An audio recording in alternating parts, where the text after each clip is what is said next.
1990 की दहाई में जब कराची लिसानी सियासी और फिरका वाराना तशद्दुद के बदतरीन दौर से गुजर रहा था, तब पुलिस और कानून नाफिज करने वाले इदारों के कई अफसरान के नज़दीक दहशत गर्दी की अलामत बन जाने वाले अजमल पहाड़ी का असल नाम मोहम्मद अजमल सिद्दीकी है। वो 20 अगस्त 1970 को नाज़माबाद नंबर 4 में पैदा हुए और अपने वालिदैन मंजूर हुसैन और सईद-उन-निसा के 6 बेटों में सबसे छोटे हैं।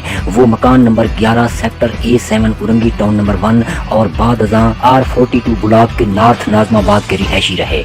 मैट्रिक तक तालीम के बाद उन्होंने पार्किंग के ठेकेदार का पेशा अख्तियार कर लिया। अजमल पहाड़ी शादीशुदा और 3 बेटियों के वालिद हैं। खुद उनके 5 में से 2 भाई पुलिस एहलकार हैं, जिनमें से एक ट्रैफिक पुलिस में हेड कांस्टेबल और दूसरे अजीजाबाद पुलिस में कांस्टेबल थे। 1983 में अजमल पहाड़ी का खानदान उरंगी टाउन मुंतकिल हो गया। उसके बाद 1988 में उन्होंने गवर्नमेंट सेकेंडरी स्कूल वस्तानिया नाज़माबाद नंबर 7 से मैट्रिक किया और 1996 में उनकी शादी फौजिया से हो गई। 1986 में अल्ताफ हुसैन की MQM के एरिया इंचार्ज मास्टर असद की तरगीब पर अजमल पहाड़ी यूनिट 130 उरंगी टाउन में बतौर कारकुन शामिल हुए। इसी वर्ष बनारस अलीगढ़ कॉलोनी में मुहाजिर आबादी पर पश्तून और नस्ल जराइम पेशा अनासर के हमले के रद्द-ए-अमल में अजमल पहाड़ी पर जबरदस्ती हड़ताल करवाने और जिलाओ घिराव की कार्रवाइयों में शरीक रहने के इल्जामात हैं। 1989 में गैर कानूनी असला रखने के इल्जाम में उन्हें नाज़माबाद के इलाके से गिरफ्तार कर लिया गया तो वो 1 बरस के लिए जेल चले गए।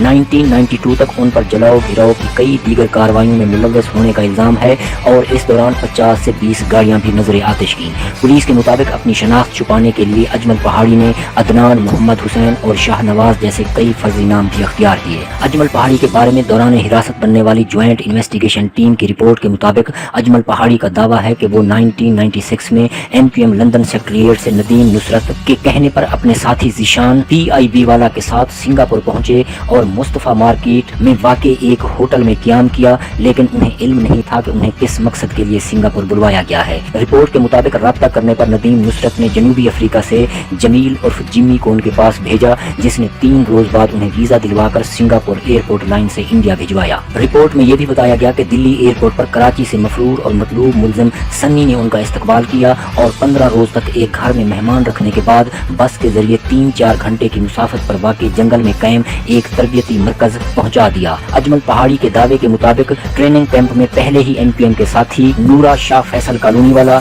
जफर टेंशन बफर जोन वाला, राजू नॉर्थ नाज़माबाद वाला और शाकिर छोटा उरंगी टाउन वाला मौजूद थे, जहां इंडियन आर्मी से ताल्लुक रखने वाले 5 तरबियतकारों राज, सूरज, रवि, सलीम और एक जिसका नाम याद नहीं ने उन्हें 1 माह तक मुख्तलिफ हथियारों के इस्तेमाल की तरबियत दी।